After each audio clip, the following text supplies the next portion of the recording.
The price of college keeps climbing. In fact, the cost of a bachelor degree at some of the most popular private universities now exceeds $300,000. The average cost of college in 2021 came in at $27,330 for in-state public schools and $55,800 for private universities, as reported by the College Board. That is for 1 year of tuition, fees, room, and board. But you don't have to sacrifice your own retirement nest egg to pay for your child's dream school for fear that his or her life won't be as rewarding. This is a time for parents to be realistic about what they can afford and for students to give serious thought to the value of a college education and where it will get them in life. Most important, an in-depth discussion requires families to sit down at the kitchen table and talk about money. The psychological barriers to this discussion can be huge. Parents often feel guilty because they haven't saved enough. They may think it's their obligation to pay for their children's college education because their parents paid for theirs. Children may think they shouldn't have to worry about where the money will come from. After all, they never had to worry about paying for things before and may want to preserve their childhood a little bit longer. Unfortunately, none of these attitudes will help get the FAFSA form filled out. Better to face the realities of college head-on now and use the experience as a lesson in financial planning. Hi, I'm John Gigliello, Certified Financial Planner with the Albany Financial Group, and you're listening to Invest in Knowledge, a podcast about all things financial.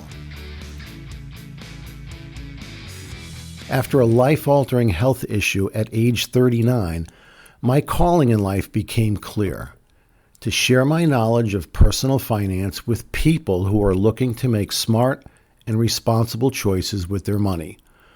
Only through education, action, and accountability can you build the confidence and security that you need to live a satisfying life. Now, this is the second episode in a two-part podcast series on college planning. Last month, I talked about the 4 keys to cutting college costs. If you missed it, you're going to want to go back and listen because the items I am about to talk about today go hand in hand with the tips I detailed in that episode. But let me quickly recap to help bring new listeners up to speed. I discussed in detail the main challenge, which is that families often overpay for college and take on too much debt, as well as hurt their savings and retirement plans because they tumbled unprepared into the late-stage college funding pressure cooker. We looked at the details behind these main points. First, parents must lead the college selection process with the child as co-pilot because you have the most to lose. Second, higher education is actually a buyer's market, despite news about increased costs and high rejection rates. Price discounts are actually quite common. Number 3, gather your PEGs, P-E-G-S, price, expected family contribution, graduation rate, and starting salary, in order to start the process of identifying the best deal and best price. And finally, understand how financial aid works to get the best price. So that's where we're going to begin today. Today I will dive into the details of qualifying for financial aid and understanding the different types of loans, scholarships, and grants that are available. By the end of these 2 episodes, I believe you are going to be better prepared to meet late-stage college planning challenges. So you may be wondering, why is a financial professional here today talking about college? Well, I do this as a service to my clients and my community because I've seen many families struggle with these issues, myself included. Getting kids through grade school and then high school is hard enough. You've been working and working, maybe saving for the eventual college tuition. Then boom, your kid is a junior or senior in high school, and you realize you really haven't planned enough. The costs of tuition plus room and board are higher than you had expected. Stress increases as you receive piles of slick brochures from fancy colleges and hear your friends brag about where their kids are going. As we just discussed, this leads to poor decisions which may negatively impact your family's financial health for years, even decades to come. I've seen that happen, and I want to help you before you get to that stage. Your son or daughter can go to a good school and have a great college experience and do it without saddling any of you with undue debt. I've seen that happen too. And with an issue such as college planning, where everyone's decision is unique and personal to their own circumstances, I invite people to come in for a complimentary meeting where we can conduct an expected family contribution analysis for you and get an idea of what strategy would fit best into your overall retirement income plan. What a lot of families do in this process is simply rely on luck. Parents let their children apply to any schools they would like, and then they keep their fingers crossed that their children get accepted and receive large awards to make college affordable. Sometimes it works out, but often it doesn't. Unfortunately, poor college decisions can ruin a family's finances. So let me state the obvious here. Luck is not a plan. It's far better to understand how to research the generosity of schools well in advance of applying, and a critical first step in that process is to understand if you will qualify for financial aid. Will you qualify for financial aid? You may assume that you know the answer to this question, but often parents don't. The more expensive the schools that your child is aiming for, the more likely you will qualify for need-based aid. If money is an issue, you need to answer this important question because it will ideally direct you to the types of schools at which your family should be looking. Parents often assume that there must be some kind of cutoff income figure that will disqualify them for financial aid. Could it be $100,000 or $150,000 or even higher? The process would be simpler if there was a set number, but there is no income or asset cutoff that disqualifies a family for financial aid. The financial aid formulas are much too complex to generate a yes or no answer on this question based on an income figure. However, you can form a good idea about whether you will qualify if you obtain your expected family contribution. I covered this in detail in the first part of the series. But a brief recap. An expected family contribution is a dollar figure that represents what a financial aid formula believes a household should be able to pay for 1 year of a child's college education. The EFC is based on many factors, including number of children in college, adjusted gross income of parents, adjusted gross income of students, and assets of parent and the student. If you do qualify for financial aid, there are several types to consider. First, we have grants. Now, they don't need to be repaid. They're primarily need-based, and they're often from the state or federal government, such as Pell Grants. The second related source of money is scholarships. They also do not need to be repaid, are usually awarded based on merit or other criteria such as ethnicity, geographic location, athletics, academic merit, etc. And they come from a variety of sources: private foundations, corporations, and the colleges themselves. And then there are loans. Now, we won't go deeply into college loans right now, but there are two main types of federal loans strictly for the student. The more attractive option is the direct subsidized loan, where the government pays the interest while the student is in school and during grace and deferment periods. There must be demonstrated financial need to qualify for this loan. Then there is the direct unsubsidized loan, where the student pays the interest during all periods or defers interest while enrolled, which will accumulate. There is no financial need required for unsubsidized loans. We also have Direct Plus loans for parents. These loans are designed to help families pay for education expenses not covered by other financial aid. And finally, here are some other options. You could get a home equity loan, but keep in mind the length of the repayment period and how that will impact your retirement plans. You can also get private loans to pay for college. These typically require very good to excellent credit.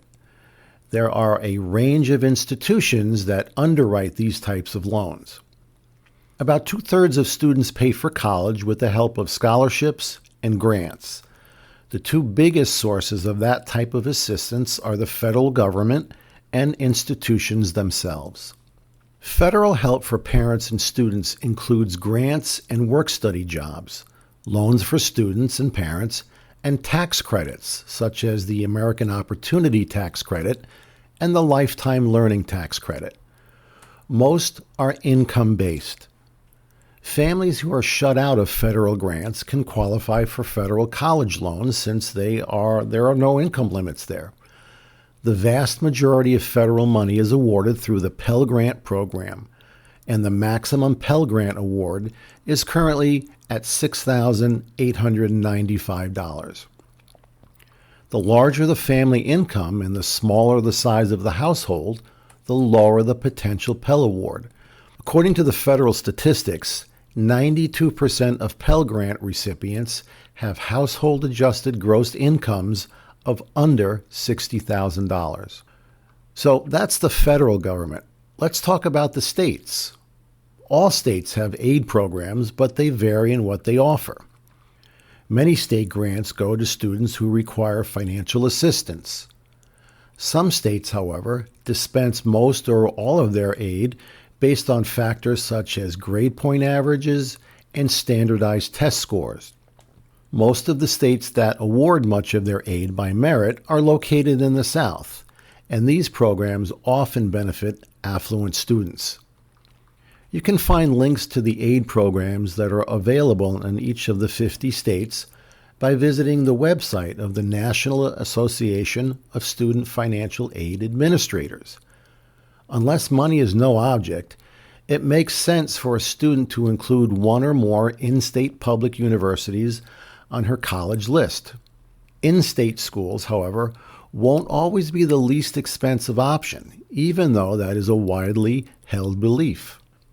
If you need financial aid, you need to be aware that public universities very rarely give need-based aid to non-residents. State universities routinely reserve that money for their residents. The tuition price for non-residents is typically 2 to 3 times higher. Non-residents looking for college money should consider merit scholarships, which are awarded regardless of income.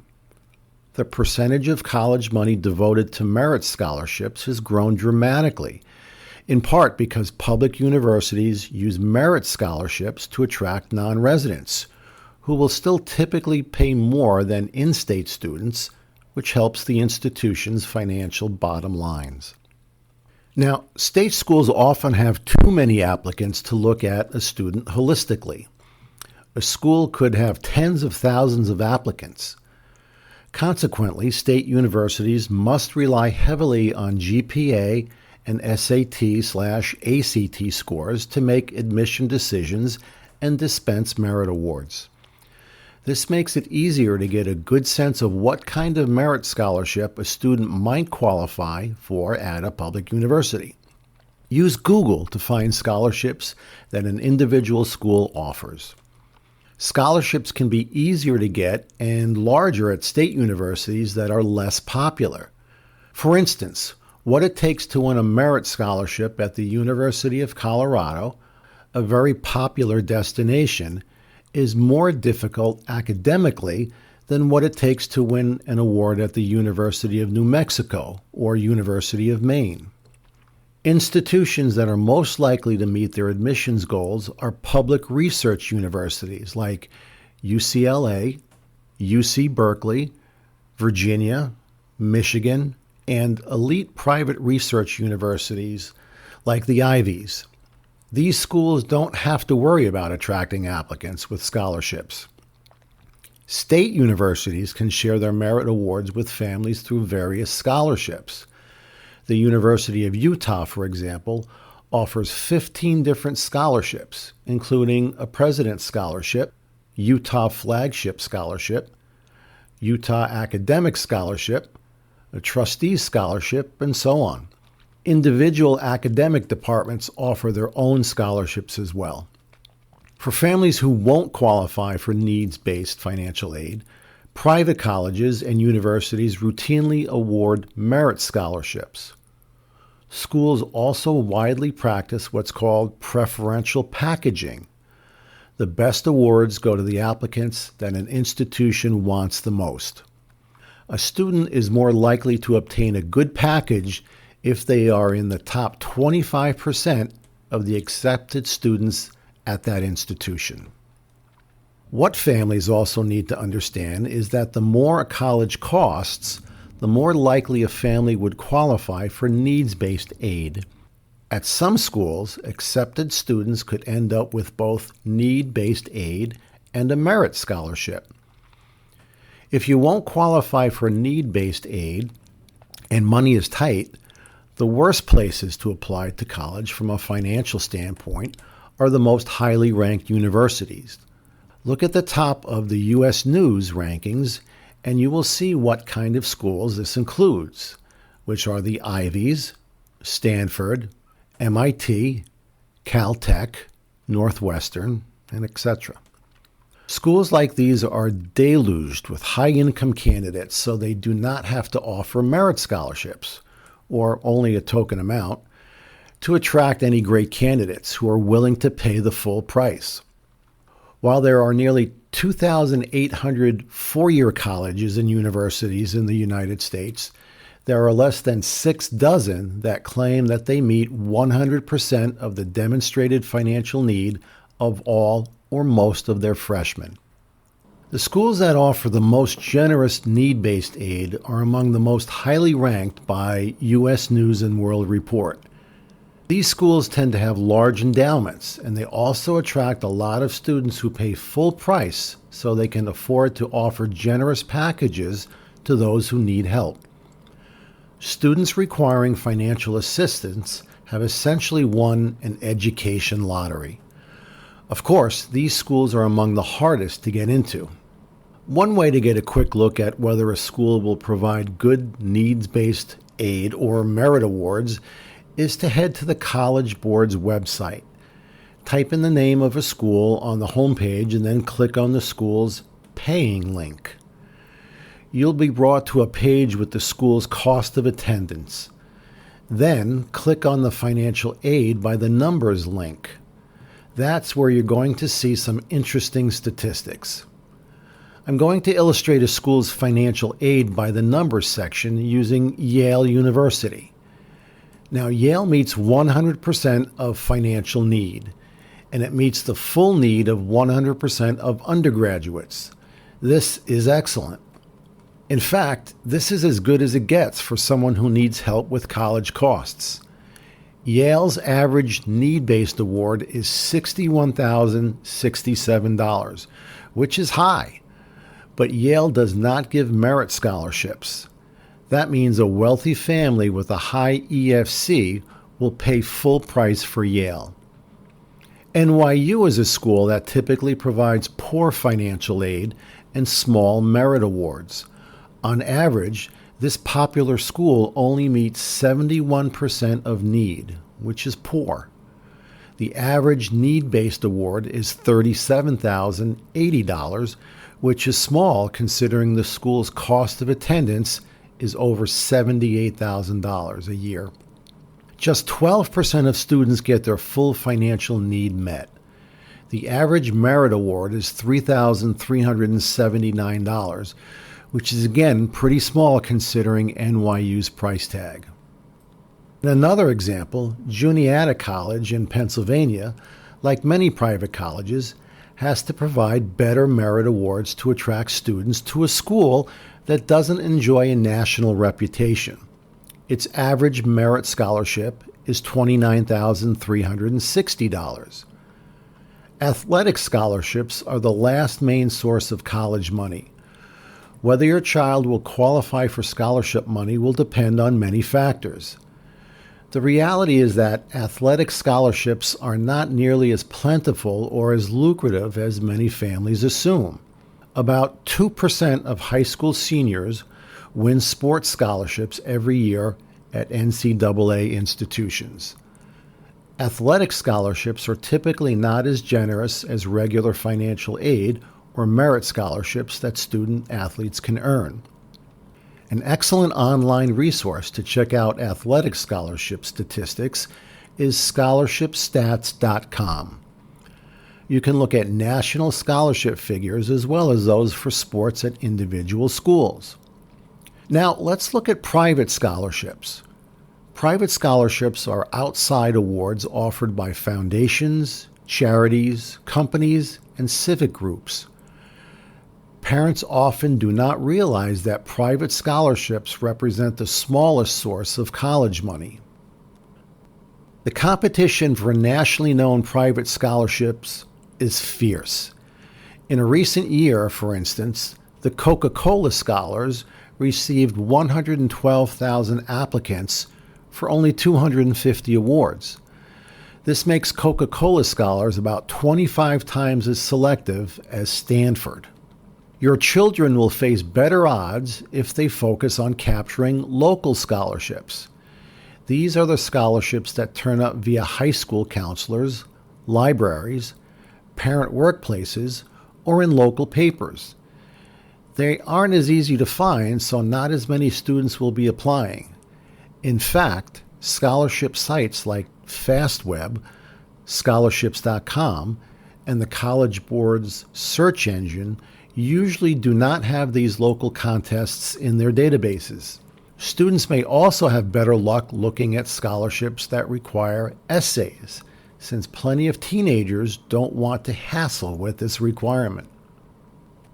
Students who win private scholarships, however, are often surprised to discover that their awards end up reducing their financial aid package. Since students have to report all outside scholarships to the financial aid offices, many schools see this as an opportunity to save some money and reduce the amount of the money they award the student. In cases where the amount of the scholarship would push the total financial aid award over the cost of attendance, the federal government requires schools to adjust the financial aid award. You cannot receive more money than it would cost to go to a school. If a teen wins a private scholarship, the college could shrink his or her financial aid package by the amount of the award. So, if a child wins a $3,000 scholarship, the college could cut the aid package by $3,000. In the best case scenario, the school will reduce the loan portion of the package by the amount of the outside scholarship, but it can also shrink the grant or reduce both the grant and loan portion. Each school maintains its own policy on how it applies an outside scholarship to its students' financial aid package. You will have to check with each school for its policy regarding outside scholarships. Ironically, this scholarship practice will not affect the students most in a position to afford college. Affluent students who receive merit scholarships from their schools don't have to worry about outside scholarships shrinking their awards. Higher income students who don't qualify for financial aid can earn any number of outside scholarships, and it won't jeopardize their institutional merit scholarships. One way to increase scholarship chances is to use Capex.com's merit scholarship search engine that assists you in looking for institutional merit scholarships. Unlike strictly private scholarship search engines, Capex.com, that's Cappex.com,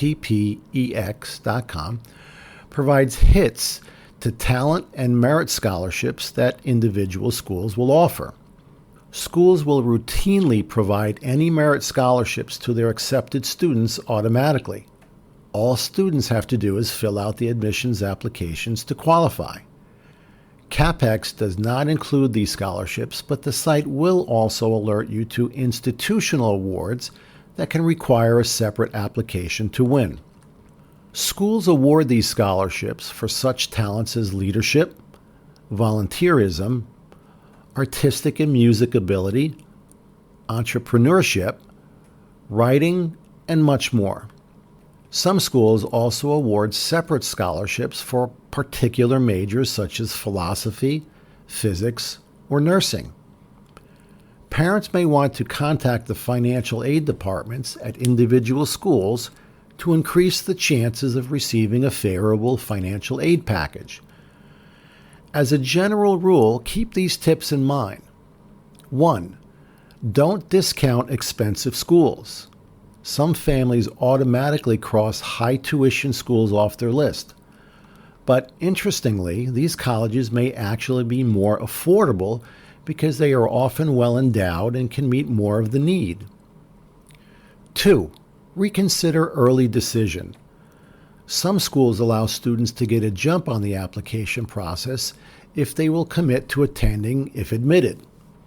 While this may help the student's chances of getting in, it could reduce the amount of aid that is offered because of the student's reduced bargaining position.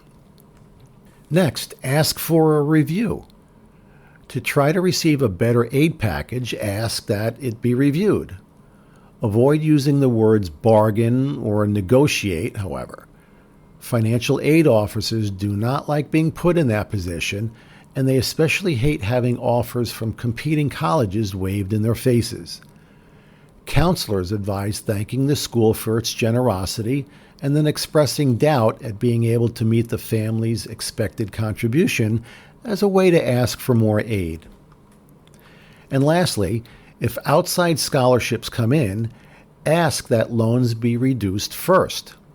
Some students have discovered that outside scholarships from community and organizations such as the Rotary Club end up going straight to the college. That's because the grant portion of the aid package is reduced dollar for dollar by the amount of the scholarship. Ask that any outside scholarships be applied against the loan portion of the package. For those who exhaust all other options and choose to take loans, it is important for students to understand debt management. The principles of debt management seem obvious to adults, but children swept up in the financial aid game need to learn them. Don't borrow more than you can afford to repay. Shop around for the best rates and terms, and understand the full cost of the loan over the entire payment period. Loan consideration, for example, may seem like a good deal until you actually calculate the total interest over the life of the loan. Students will need to be reminded that many of those nice student aid people who are helping them obtain money for college are really in the business of selling loans and may not have students' best interests at heart. Next to retirement, college planning is one of the most serious aspects of financial planning because it influences a young adult's total lifetime earnings. The type of degree, where it comes from, and the people the student meets in college all help shape the career direction and opportunities the student will have in life. The planning process may be considered an important part of the student's education as it prepares the student for the many financial and life planning issues that will come up in the years ahead. So thank you for listening to this episode of Invest in Knowledge. Don't hesitate to reach out to my office with any additional questions or to receive a copy of the Savvy Parent's Guide to Cutting College Costs. You can find all of my contact information on my website at www.jgigliello.com. We'd also be happy to provide you with all of the resources we have on the subject, including the ultimate list of the nation's most generous colleges, which lists 75 schools that meet 100% of financial need, as well as the schools that offer students full scholarships, which includes more than 1,000 full-ride, full-tuition scholarships from more than 500 colleges and universities. Know where the money is going before you get too far down the path in choosing the right college for your child. If you know of anyone who is struggling with college planning, please feel to tell them about this 2-part podcast episode. Of course, we always encourage you to take part in the financial planning process to help secure your financial future and, in turn, feel optimistic and proud about your accomplishments. Knowing that I've provided education and a plan for my clients has allowed me to turn a personal challenge into a gratifying journey. If you're looking to make a smart and responsible choices with your money, then stay tuned for our next episode of Invest in Knowledge, coming in early September. Have a wonderful day. The facts and statistics in this podcast episode were compiled by Horse's Mouth, LLC. John Gigliello is a registered representative with, and securities are offered through LPL Financial, member FINRA, SIPC. Investment advice is offered through Private Advisor Group, a registered investment advisor. Private Advisor Group and Albany Financial Group are separate entities from LPL Financial. The opinions voiced in this material are for general information only and are not intended to provide specific advice or recommendations for any individual. All performance reference is historical and no guarantee of future results. All indices are unmanaged and may not be invested into directly. The economic forecasts set forth in this material may not develop as predicted, and there can be no guarantee that strategies promoted will be successful.